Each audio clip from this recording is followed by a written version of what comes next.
Tiempo para la entrevista en Cuestión de Poder. Es presidente de la tercera formación parlamentaria en España. Fue la sorpresa en las últimas elecciones, consiguió 52 diputados de 350. Santiago Abascal, presidente de Vox, nos acompaña esta noche. Santiago, buenas noches, gracias por estar con nosotros. Muy buenas noches, es un placer. Vox, que se presenta a los españoles como, dicen algunos, un partido nacionalista español. Defiende España, la familia y la vida, y quiere recuperar lo español para los españoles, y algunos incluso hablan de recuperar el control de fronteras. Viene a Estados Unidos para tener una agenda durante una semana de diversos contactos, entre los que destaca su participación en la importante reunión conservadora CPAC. Algunas fuentes nos explicaban, señor Abascal, que usted va a reunirse con miembros de la administración del presidente Trump. ¿Va a verse con el presidente también? No está previsto todavía que nos veamos con el presidente. Yo creo que el presidente Trump tiene muchas ocupaciones y lo comprendemos perfectamente además, pero sí vamos a tener reuniones con muchos think tanks del ámbito conservador, con algunas personalidades de la administración del presidente Trump, y tendremos encuentros también con nuestros simpatizantes tanto en Washington como en Nueva York durante esta semana. ¿Qué altos funcionarios le van a recibir? Pues la verdad es que lo iremos comunicando según se produzca. No queremos avanzar la agenda por una razón de prudencia y porque la comunicación pública sobre la misma la pactaremos con esos mismos funcionarios. ¿Son funcionarios de la administración, o sea, de la Casa Blanca? En algunos casos creo que sí. ¿Y en los otros? Yo creo que hay del Departamento de Estado también y personalidades del Partido Republicano, del Senado. ¿Qué opinión tiene del presidente Trump? Nosotros vemos al presidente Trump con gran interés y con gran respeto, sobre todo porque nos sentimos muy identificados con el modo en el que se le ha tratado a él en Estados Unidos, en la prensa mundial, y el que se nos trata a nosotros en España, con una extraordinaria dureza. Yo creo que cuando se decide impugnar una parte del pensamiento políticamente correcto, un político, un comunicador también, se somete a multitud de etiquetas que son injustas. Y eso nos ha pasado a nosotros en España. En la presentación incluso se definía como Partido Nacionalista Español. Nosotros no utilizamos, por ejemplo, esa denominación, quizá porque en España hemos tendido a identificar los nacionalismos con los separatismos y los hemos visto de una manera negativa. Nos identificamos como un partido que defiende la unidad nacional, como un partido que defiende la separación de poderes, la democracia, el imperio de la ley, la Constitución, aunque no nos guste por completo, pero sí creemos que ha de reformarse siempre a través de los procedimientos de reforma. Es decir, un partido que en España entendemos que es de extrema necesidad, pero planteamos determinadas cosas que hacen que las etiquetas de la izquierda sean muy duras, muy beligerantes, y que en el Parlamento Nacional las padezcamos constantemente. ¿Qué es un nacionalista? Bueno, yo creo que entrar en este tipo de debates puede ser muy complejo, sobre todo lejos de España, porque el nacionalismo puede ser visto de una manera en un lugar y de una manera distinta en otra, ¿no? Y a veces no, pero para usted me dice que no quiere que le identifiquen como nacionalista. Sí. Hay analistas políticos que dicen que ustedes son nacionalistas españoles y usted lo contrapone a otro tipo de nacionalismo. Sí, nosotros utilizamos el término patriotismo, porque entendemos que el nacionalismo es una hinchazón de las cuestiones nacionales, es a veces una exageración, y nosotros preferimos una denominación pues, quizá un poco más moderada, pero somos muy contundentes y muy vehementes en la defensa de la unidad de nuestro país, como lo es la mayor parte de la gente cuando se habla de su propia nación. ¿Qué le parece la política económica del presidente Trump? A nosotros nos parece que, en primer lugar, está funcionando y que ha conseguido conectar con las clases populares. Eso es algo a lo que nosotros también aspiramos en España. Vox, a pesar de que es visto por algunos analistas como una escisión en el ámbito de la derecha española, ha logrado que 300.000 votantes del Partido Socialista en abril hayan votado a un partido como Vox en el mes de noviembre.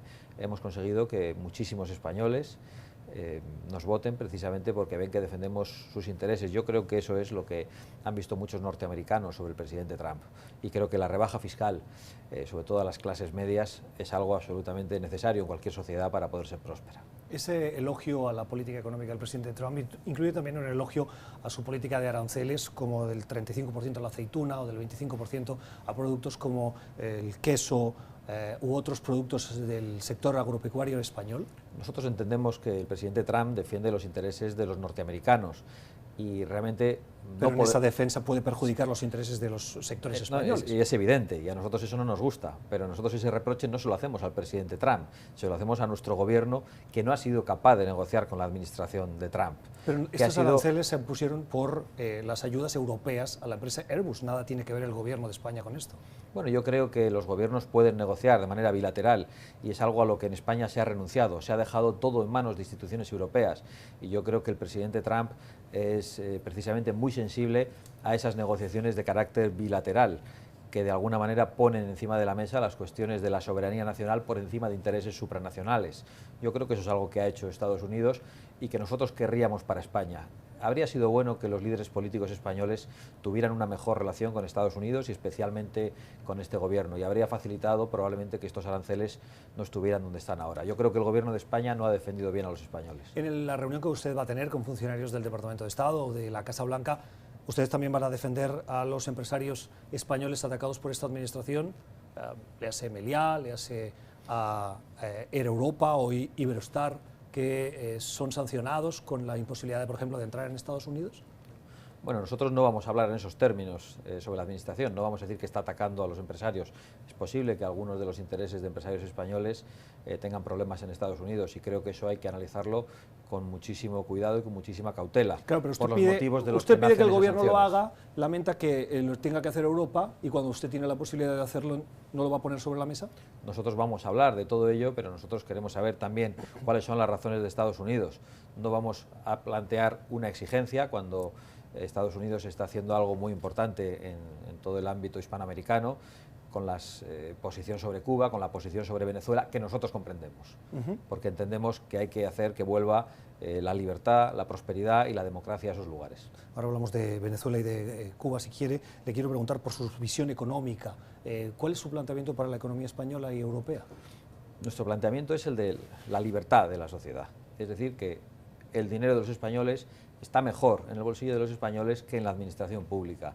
Nuestro planteamiento es que en España se ha gastado demasiado dinero en gasto superfluo, en gasto de naturaleza política. Tenemos un Estado demasiado grande multiplicado en 17 autonomías, y nos parece que no responde a los intereses, a las necesidades más inmediatas e imperiosas de los ciudadanos españoles. Por lo tanto, lo que queremos es que los impuestos sean los más bajos, que aquellos que no se eliminen, como los impuestos de sucesiones, a las herencias, que tienen que ser impedidos desde nuestro punto de vista, es porque deben ser limitados, porque deben bajar, para que la sociedad pueda prosperar.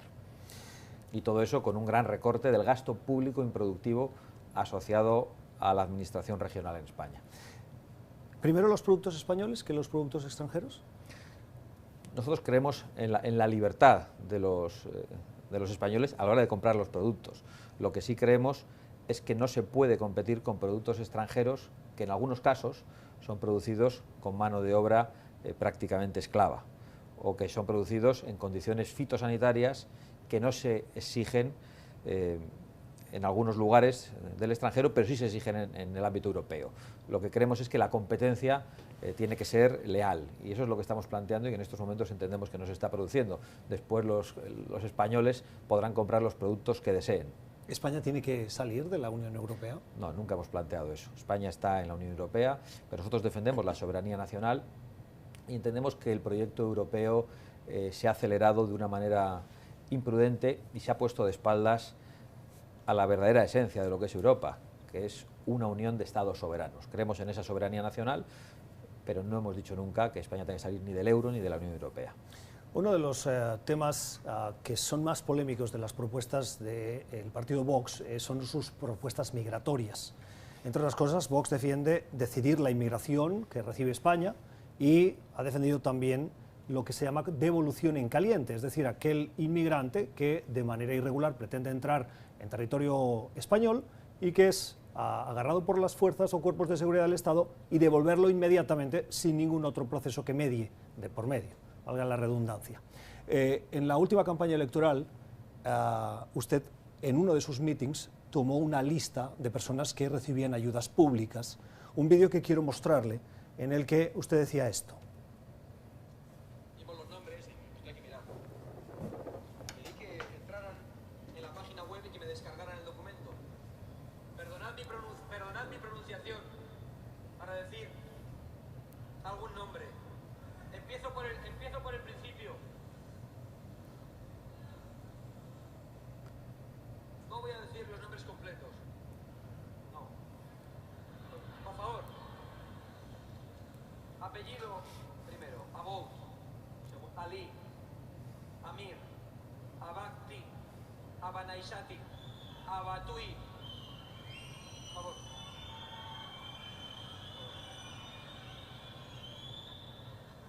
Abdelkader, Abid, Abyahú, Aceituno. Aquí hay uno que parece que puede ser español.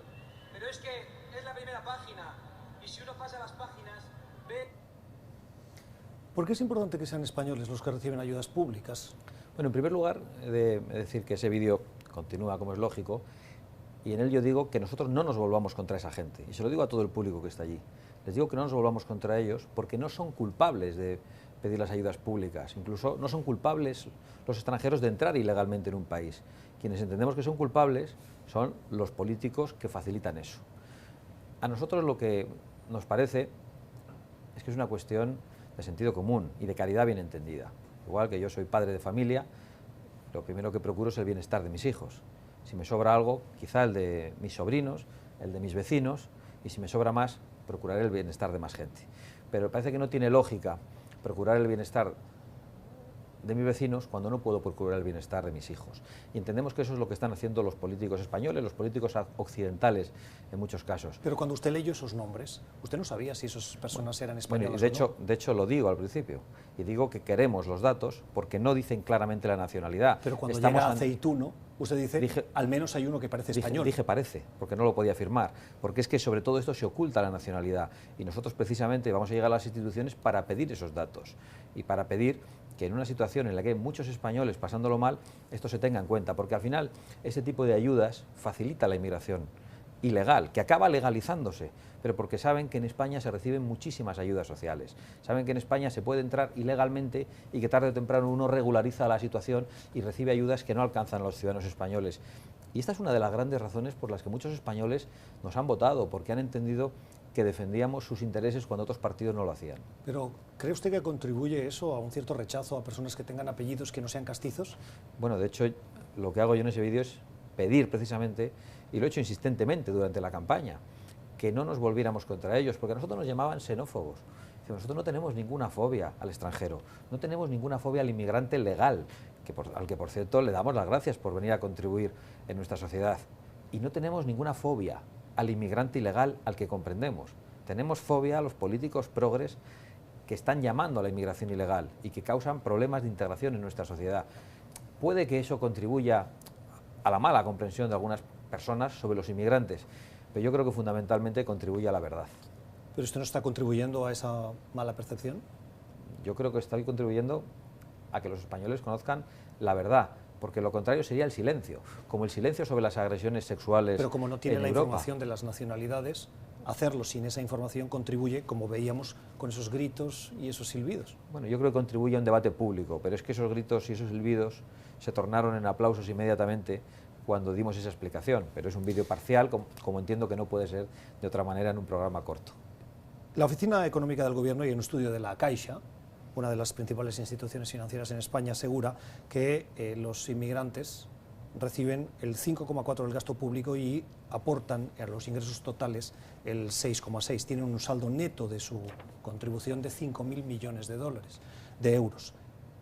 Estos datos chocan con lo que usted me decía de mi familia primero y luego el resto.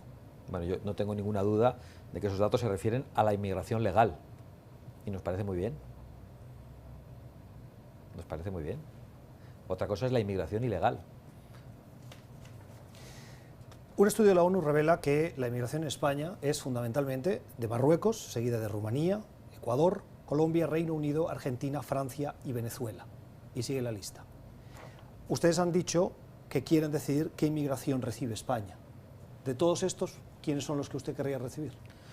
Pues sorprendentemente para algunos no tienen por qué ser los que están más cerca, sino los que puedan por razones culturales, a adaptarse mejor a vivir entre nosotros. En ese sentido, la inmigración procedente de los países hermanos hispanoamericanos es una inmigración que tiende a integrarse con facilidad en la sociedad española. Y por lo tanto creemos que un país tiene que poder decidir qué tipo de inmigración recibe, como sabemos que ocurre en lugares como Canadá, no solo en función de la procedencia, sino en función de las profesiones, de las necesidades del país. La inmigración tiene que regularse en función de las necesidades de la economía nacional, y en estos momentos, según los propios datos públicos, hay casi 4 millones de españoles en paro, y también en función de la capacidad de adaptación de las distintas poblaciones de inmigrantes. ¿Pero por qué eso tiene que ver con la religión, por ejemplo?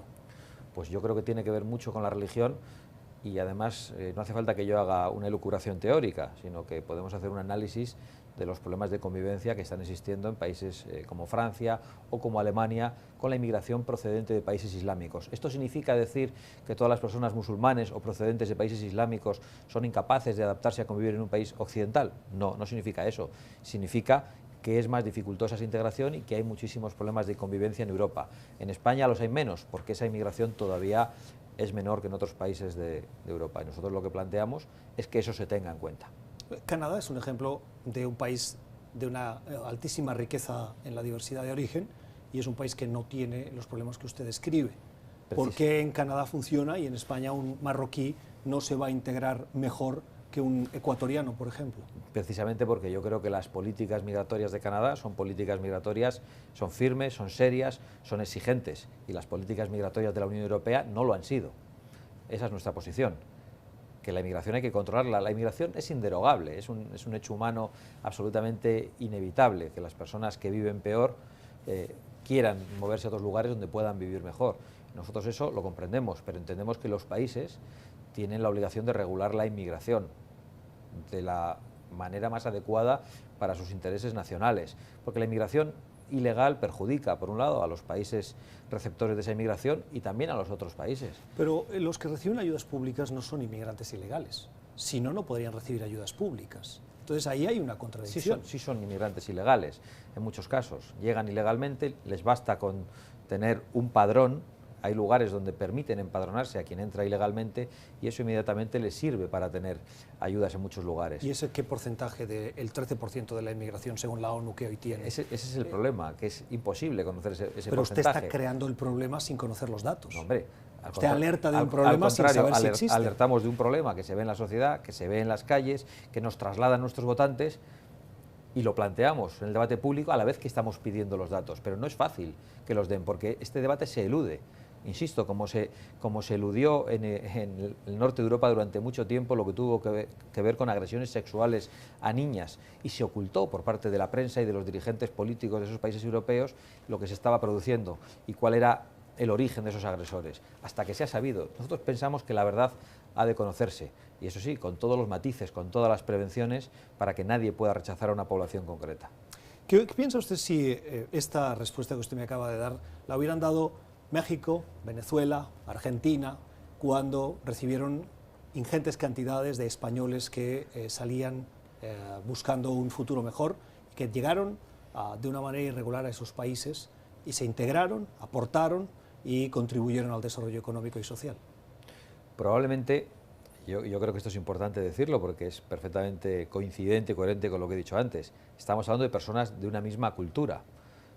Y yo entiendo que esos países tenían todo el derecho de decir que esa inmigración tenía que ser legal. ¿Pero eso no discrimina a quien tiene una religión diferente o un color de piel diferente?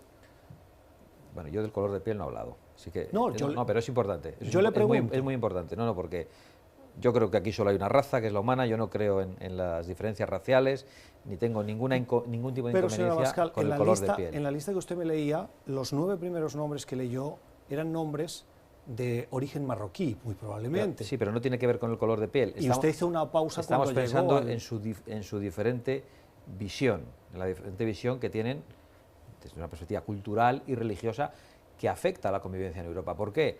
Porque la cosmovisión islámica del mundo, en general, tiene un problema con la separación de poderes.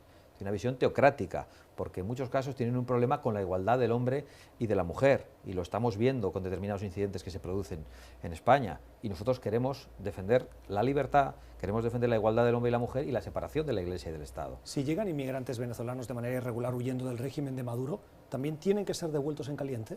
Nosotros hemos dicho precisamente que se está produciendo una agresión por parte de la dictadura de Maduro y no hemos dicho nada sobre la devolución en caliente.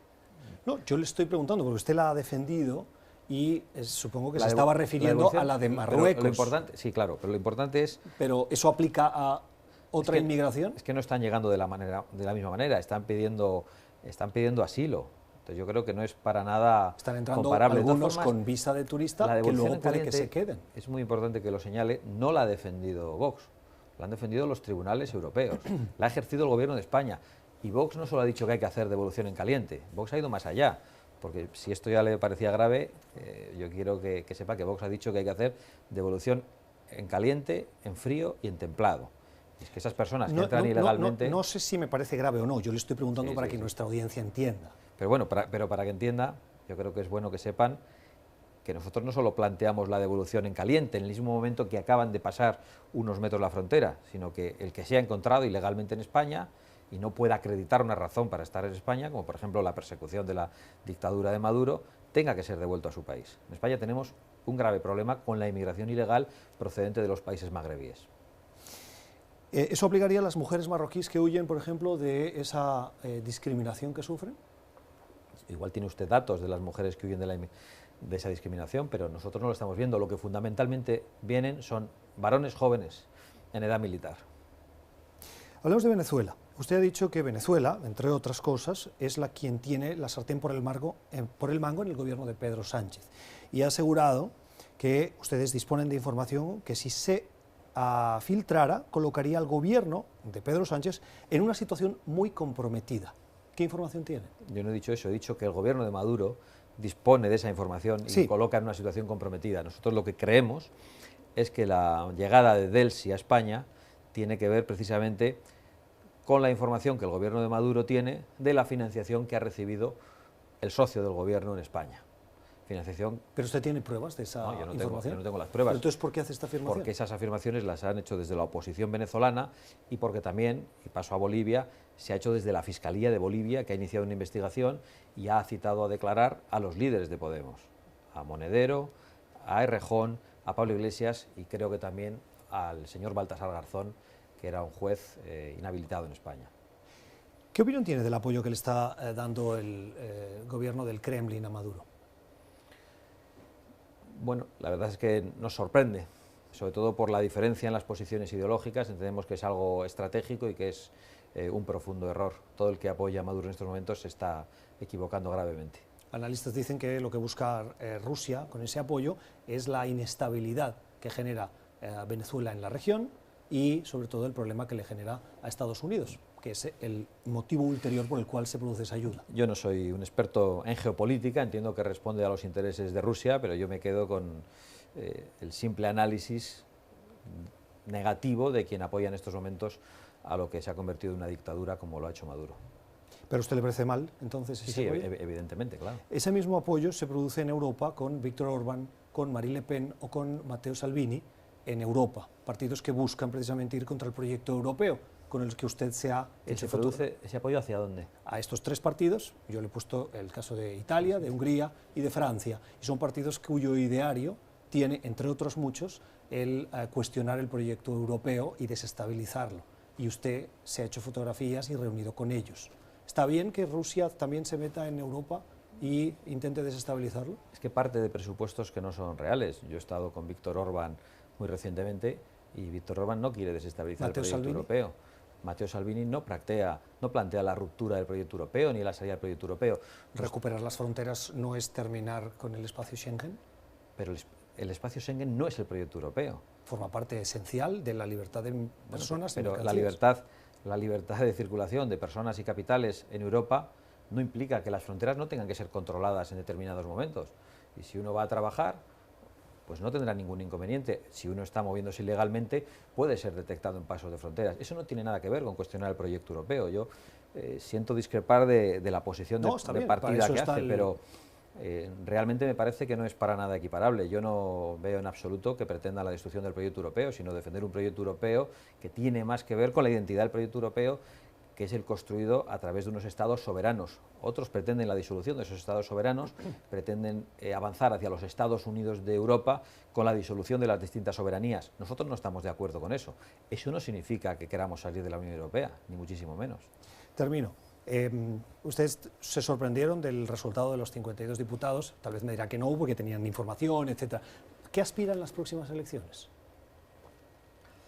Es verdad que en estas últimas elecciones no nos sorprendimos del resultado, pero tengo que reconocer incluso nuestra sorpresa porque en 14 meses hayamos pasado de la irrelevancia política a ser la tercera fuerza política en España. Eso es indudable incluso para nosotros, y a lo que aspiramos en las siguientes elecciones es a ir creciendo y a llegar al gobierno de España y además poder hacerlo en solitario. Sé que es algo verdaderamente ambicioso, que aparentemente está lejos de nuestras posibilidades en estos momentos, pero también estaba muy lejos de nuestras posibilidades ser la tercera fuerza política en España. Vox hace 14 meses aspiraba a entrar con un diputado en el Congreso y poder plantear algunos debates que no existían en España.